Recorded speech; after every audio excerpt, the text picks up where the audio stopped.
All right, we're going to go ahead and get started. Thank you, everyone, for joining the NPRQI Monthly Forum. My name is Lisa Inohasa. I am the Senior Program Coordinator for the National Pediatric Readiness Quality Initiative. Just a few acknowledgments before we actually kind of dive into today's content. The NPRQI is supported by the Health Resources and Services Administration of the U.S. Department of Health and Human Services, as well as the Toyota Way Forward Fund. The contents of today's presentation are those of the authors and do not necessarily represent the official views, nor are they an endorsement by HRSA, HHS, or the U.S. government. The University of Texas at Austin IRB has reviewed this initiative in full and has determined that the project is exempt from human subject research. Next, I wanted to hand things over to Dr. Kate Remick, the Executive Director for NPRQI, who will be speaking on the importance of pediatric readiness. Great.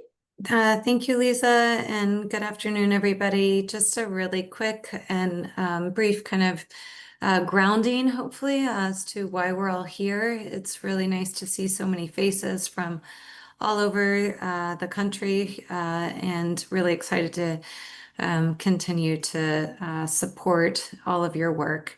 So as many of you know, the National Pediatric Readiness Project started really over a decade ago, officially launched in 2013 with a first national assessment, but really stands on the shoulders of many before and has been a 3-decade plus effort to ensure high quality care for children. And what the National Peds Ready Project is really a joint quality improvement effort to help support access to high quality care regardless of your geography or location. Within the National Peds Ready Project, there are a number of free and openly available resources, and I just want to make sure all of you know what those are. NPRQI is obviously one of them, which is part of perhaps why you're here, but in addition, there is a National Pediatric Readiness Project assessment. It's a self-assessment and really focuses on the structural components that are needed in every emergency department to care for children. There's a toolkit and a checklist that exists. There are quality improvement collaboratives, and we'll actually be launching one coming up in January of 2026. We'll talk a little bit about that.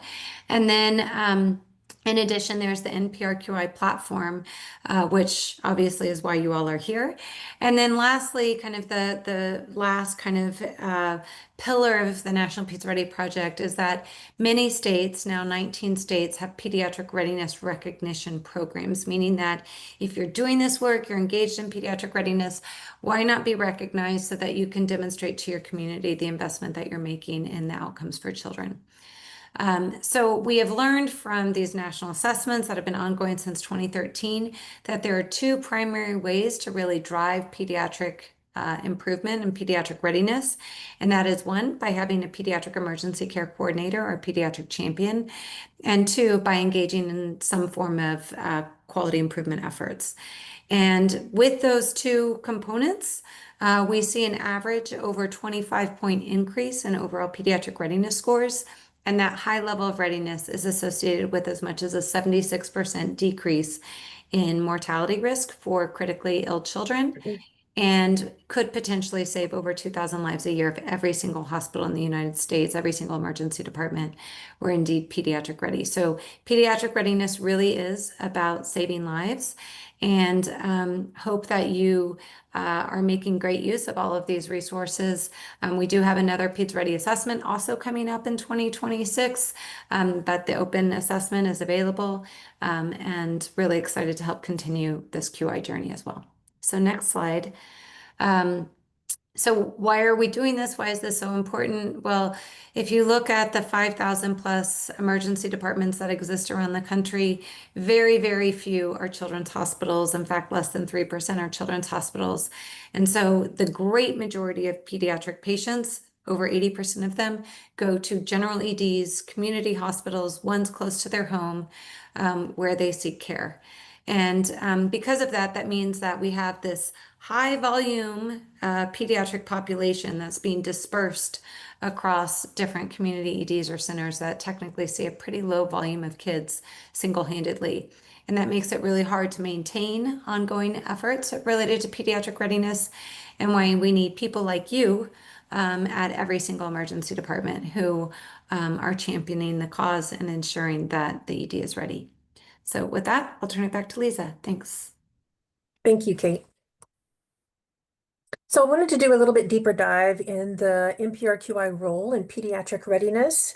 I know that there may be some people on today's call that have maybe just recently joined or maybe not as familiar with the NPRQI space.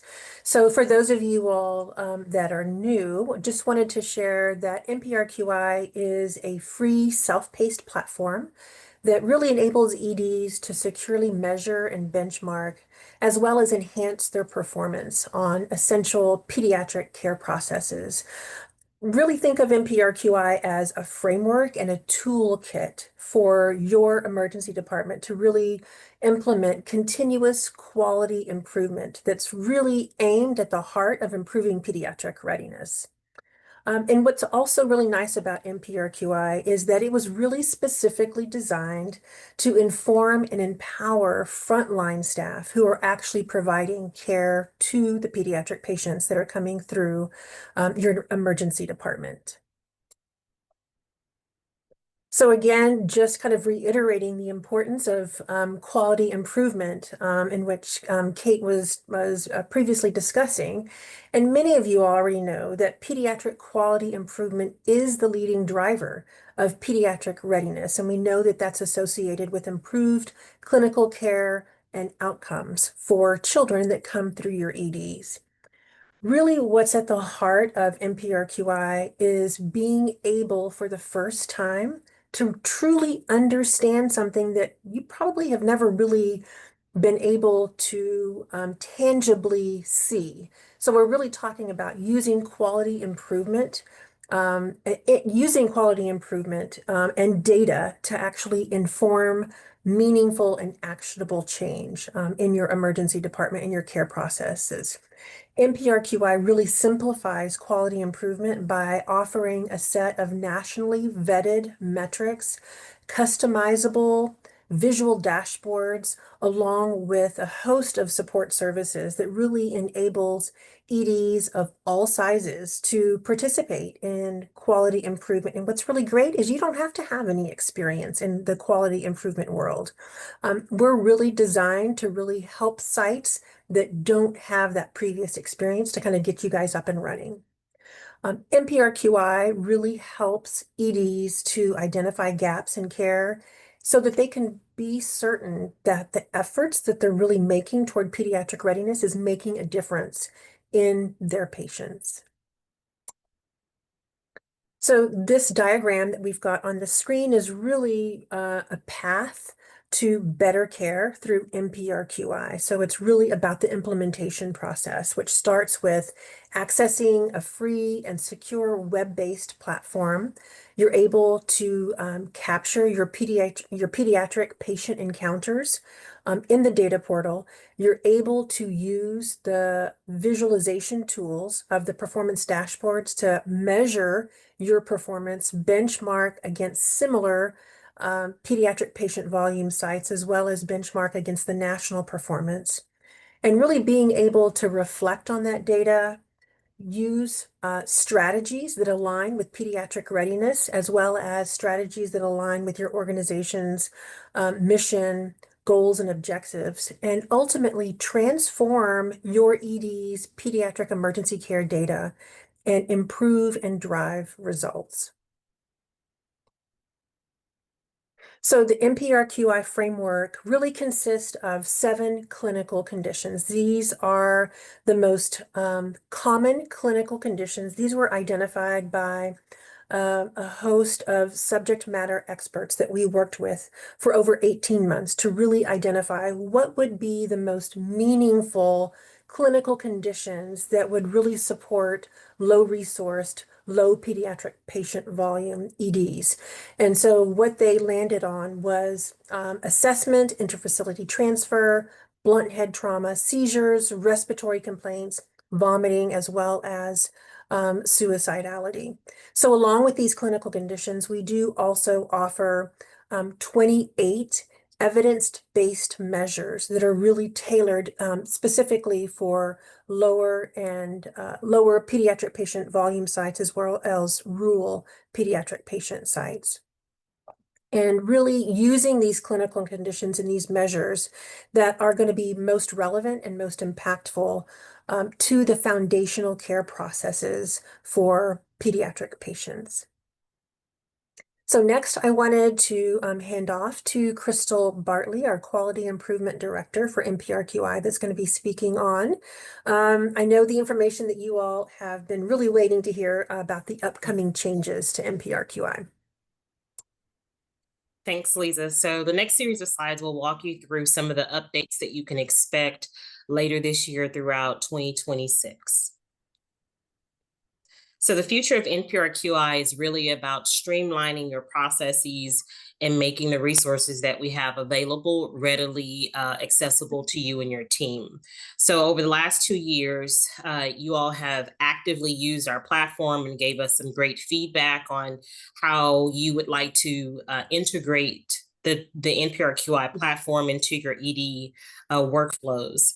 And so the reason for our upgrade is that we are modernizing the platform that we're currently using to meet those new needs. Some of the benefits of this new platform is that it's faster, it has improved flexibility, enhanced security, and it's greater control that can happen at the front line versus it being more an administrative burden. And then also the impact. So we want to ensure that NPRQI continues to be one of your trusted sources for tracking your pediatric data related to quality improvement and pediatric readiness. So here's some features that we wanted to highlight about the new platform. It's now fully hosted in Del Med at the University of Texas at Austin. And so this brings enhanced security, compliance, and long-term stability. So it's all happening in-house at the UT Austin Del Med site. We have one single login, one single site where you can do data entry and see the dashboard. So you don't have to worry about having different bookmarks to access the different features of the platform. It's all going to be this seamless experience for our users. And now imagine if you have several individuals that are supporting your work at your site. We typically max that at 5 users. Now you have unlimited access. That means if you need to share logins with your ED administrator or your nurse administrator or quality leader or your C-suite, you will have the ability to add users regardless of a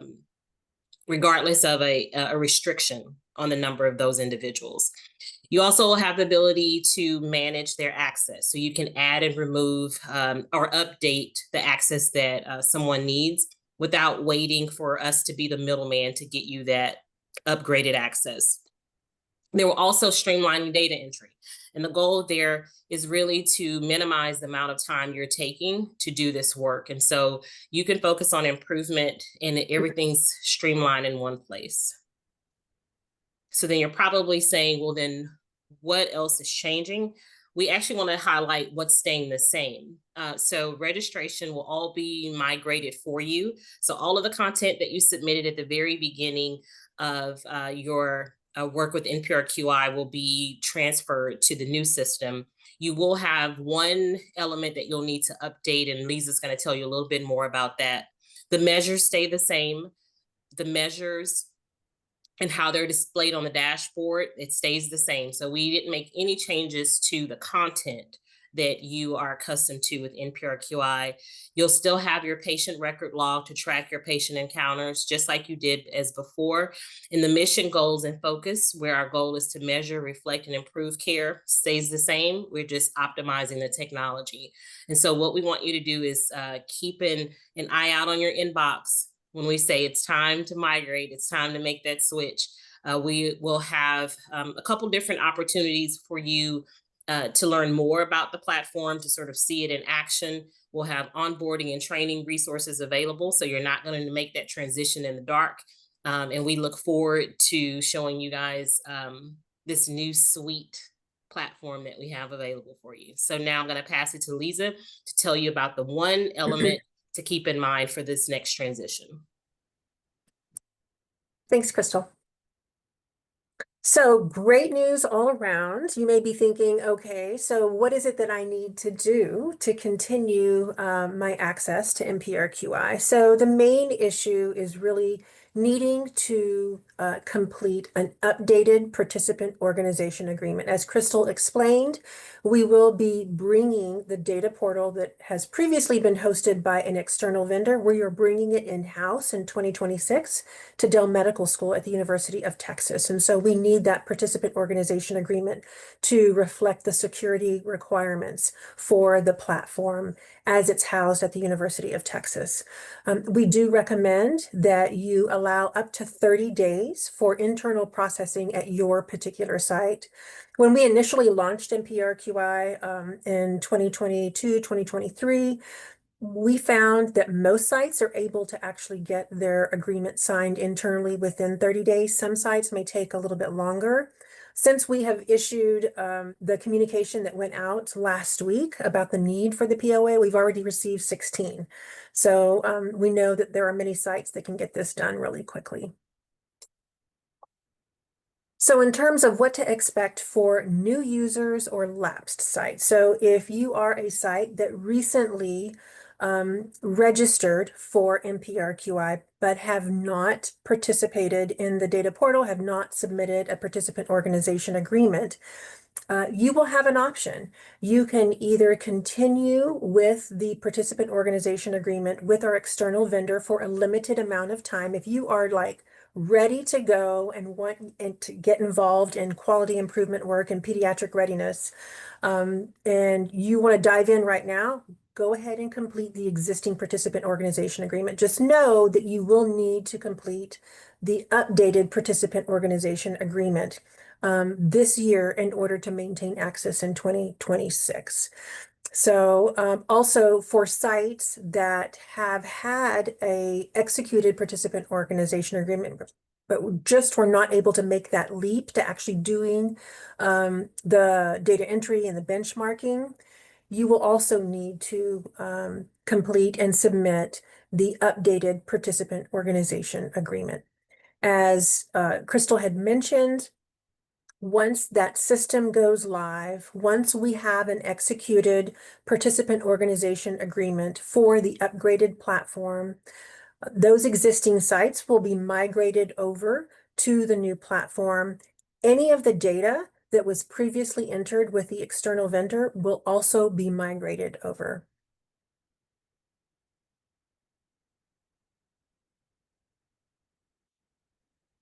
So Casey, I'm going to hand it over to you and let you share some information about going forward for all sites and the exciting news of the new collaborative. Thank you, Lisa. So today I'm excited to share an important opportunity for emergency departments. We had the launch of the Emergency Medical Services for Children National Pediatric Readiness Quality Initiative, or the EMSC NPRQI Collaborative, coming in January 26. This initiative is completely free and designed to support both new and existing NPRQI users in deepening their quality improvement work, strengthening pediatric readiness, and collaborating with other EDs from across the nation. So we can talk a little bit about what participants will gain from joining this collaborative. First, teams will receive free coaching and support. This guidance is tailored to help improve pediatric care and support them in their quality improvement efforts. Second, participants will have access to the customized improvement bundles or intervention bundles and real-time dashboards through NPRQI, focused on common pediatric issues such as head trauma, suicide, pain assessment, and abnormal vital sign reassessment. Third, whether your team already has a pediatric quality improvement plan in place or is starting a plan fresh, this collaborative provides tools and structure to build on or refine your plan. while working to improve your pediatric readiness score. And finally, it's important to note that no prior experience is needed. This opportunity is designed to be inclusive and accessible to all ED teams, regardless of where you're starting. So if your ED is looking to enhance pediatric care, strengthen your pediatric readiness, or simply get more support on your QI journey, this is a fantastic place to begin. So we are excited to be launching our sign up efforts. I'll put a link in the chat for you all if you're interested in signing up, as well as a flyer for you to share with your hospital and sort of see if anyone might be interested in joining. So again, January of 2026, focused on head trauma, suicide, pain assessment, and abnormal vital sign reassessment. I'll Thanks, Casey. put that in the chat for you all, and please let me know if you have any questions. And just for clarification, for sites that are wanting to participate in this upcoming collaborative, which is a great opportunity to do a little bit deeper dive into quality improvement and pediatric readiness work, you do need to be registered for NPRQI. Hence, you do need to have the updated participant organization agreement signed if you're signing up for the collaborative and intend to use the NPRQI data platform. Using the platform is a great tool to monitor your progress along your QI journey. So we're excited to support users as they begin accessing the new updated platform. Great. So a very similar message again for sites that are new or folks that had their agreement executed but never were really able to dig into the actual work. Again, the updated participant organization agreement will be needed to continue access to the platform in 2026. And again, signing up for the EMSC NPRQI Collaborative is a great way that Casey had mentioned to really kind of jumpstart your quality improvement efforts.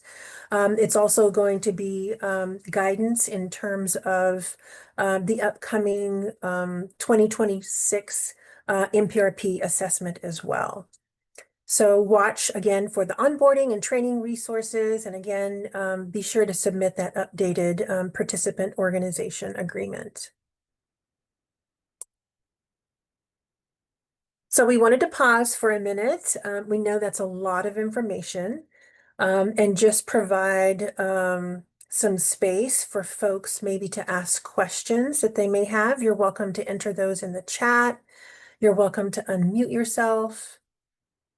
And we would be happy to address any questions that you all may have about NPRQI and the updated participant organization agreement or about the upcoming EMSC NPRQI collaborative.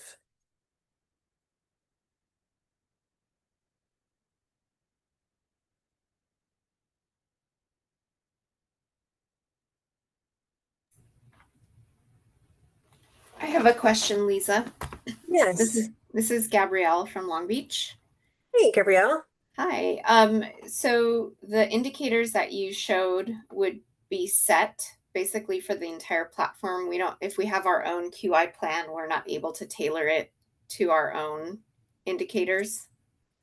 Yeah, so we have very set clinical conditions and performance measures specific to NPRQI. And then for the collaborative, those are really going to be focused on assessment, abnormal vital signs, traumatic brain injury, suicidality. Thank you.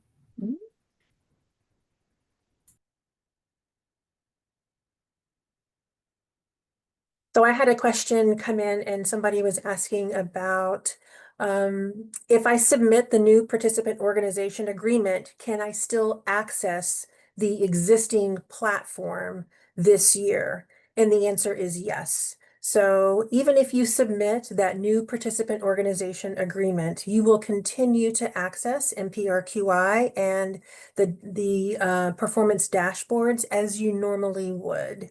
And as we get closer to actually launching the new platform in 2026, we will be sending out communications along with the executed participant organization agreements and next steps on how you make that transition.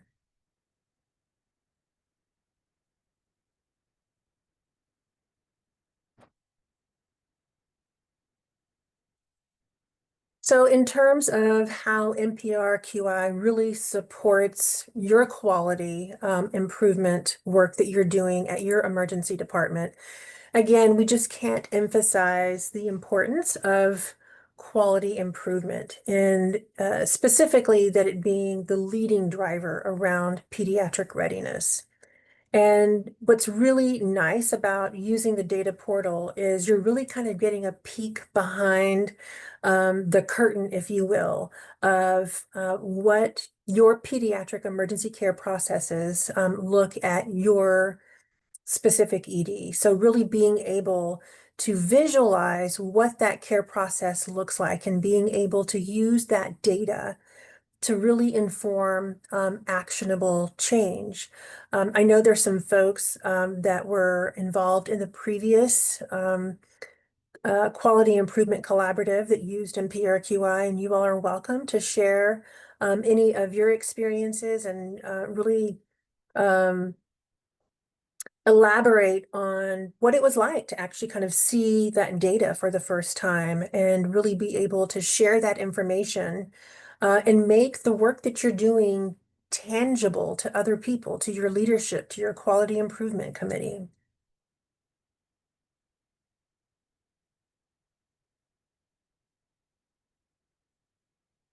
So next, Casey is going to share some information about office hours that we have for NPRQI in the collaborative. Yeah, so we have some great opportunities twice a month to meet with members of the NPRQI team. It's a great chance for you to share with us what you're working on. We can walk through how to enter records, how to view your performance, really looking at ways to streamline that process and unlock insights into the data that is presented there for you.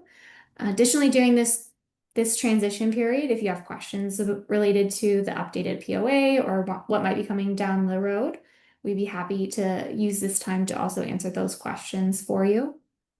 So you're able to sign up for a 20-minute one-on-one session. I'll put the link in the chat for you in just a minute. But we think it's a great opportunity to answer any of your questions and review that together and see how we can best support you in this process. And so just to add on, Casey, one of the things that's really nice about NPRQI is that oftentimes emergency departments that don't have experience with quality improvement, this type of work can initially seem very kind of daunting and overwhelming. And a lot of times folks really want to do this work, they just don't know how to get started.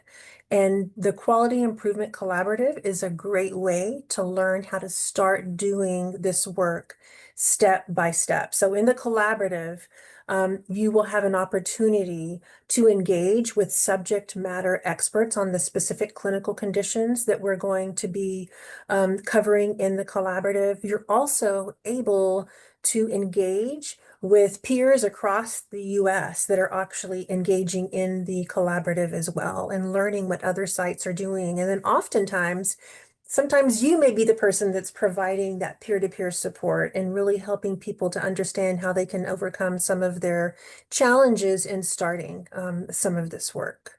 And then again, the office hours are another great way to get that more one-on-one technical assistance and coaching and really taking a look at your performance dashboards, really identifying what are the specific areas that we should be focusing on. What would be an easy win for us to start out doing this type of work? And then being able to interpret the dashboard when you're looking at performance over time.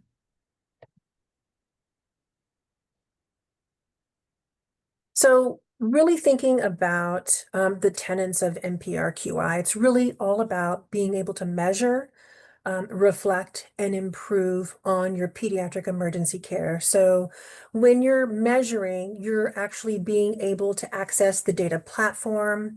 You can view a host of those vetted pediatric metrics. So you can use NPRQI as a standalone. We also incorporate it into the collaborative as a value add of being able to actually see the work that you're doing in the collaborative. The data entry, excuse me, the data entry is very simple and straightforward. It's de-identified patient data. It's accessible to any of the registered team members. Again, regardless of training, you don't have to have any particular experience around quality improvement or even entering any information into a database. Being able to reflect, so really being able to make the work that you're doing tangible, not only to your team, but to committees at your hospital, to your hospital leadership, to any of the trauma service areas that you may meet with on a quarterly basis. Really being able to share those insights where you can really identify actionable items that really help to drive buy-in and to secure additional resources for improvement around pediatric readiness.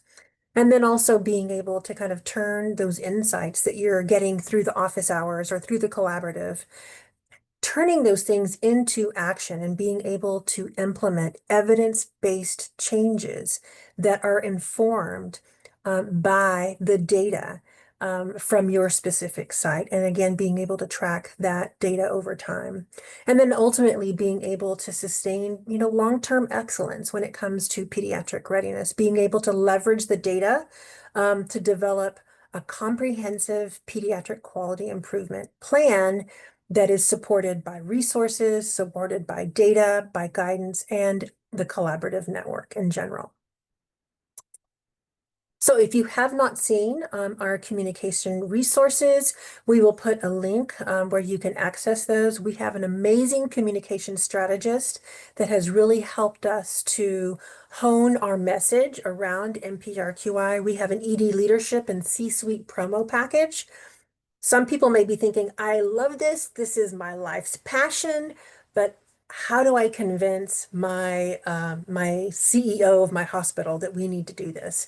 So that's going to be the document for you. We already have some established talking points that you can easily copy and paste and put those in an email and send those off. We've got a revamped NPRQI website. We also have some additional promo package information. We've got a quick start guide because a lot of people are like, okay, what's next? I want to get involved. And then just a general NPRQI infographic that you can share with interested individuals at your emergency department.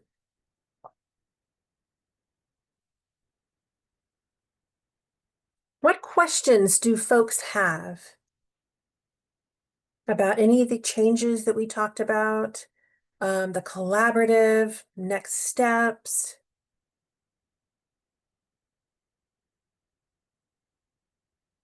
We are at the end of our discussion. We will stay online for a few minutes for folks that may have questions.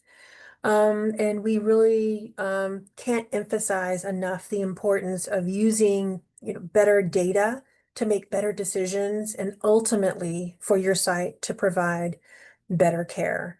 If you are not registered for NPRQI, you can use this QR code and it will take you to the registration link and you can get started. If you have any questions, you are welcome to reach out to the NPRQI team members. We also have an NPRQI program email that we will put in the chat as well.